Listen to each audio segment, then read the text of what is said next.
আসসালামু আলাইকুম রহমতুল্লাহ। প্রিয় দর্শক, কথায় আছে আজকের শিশু আগামী দিনের ভবিষ্যৎ। হ্যাঁ, একটি জাতির ভবিষ্যৎ গড়ে ওঠে তার শিশুদের মাধ্যমে। আর সেই ভবিষ্যৎকে সঠিক করে গড়ে তুলতে হলে প্রয়োজন সঠিক দৃষ্টিভঙ্গি এবং সুন্দর চিন্তাধারা এবং কোমল আচরণ, ভালোবাসা।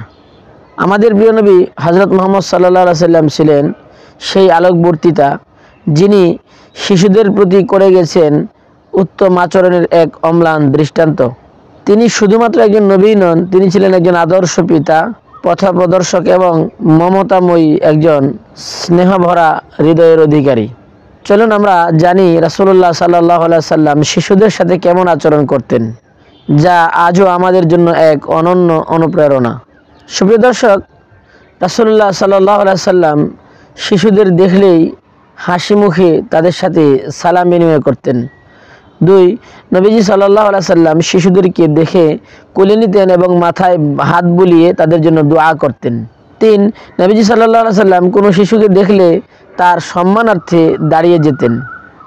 4. নবীজি সাল্লাল্লাহু আলাইহি সাল্লাম কখনো কখনো শিশুদের সাথে খেলা করতেন। রাসূলুল্লাহ সাল্লাল্লাহু আলাইহি সাল্লাম ছিলেন বাচ্চাদের একজন পরম বন্ধুসুলভ আচরণ করতেন, তাদের সাথে কখনো রূঢ় এবং কঠিন আচরণ করতেন না। 5.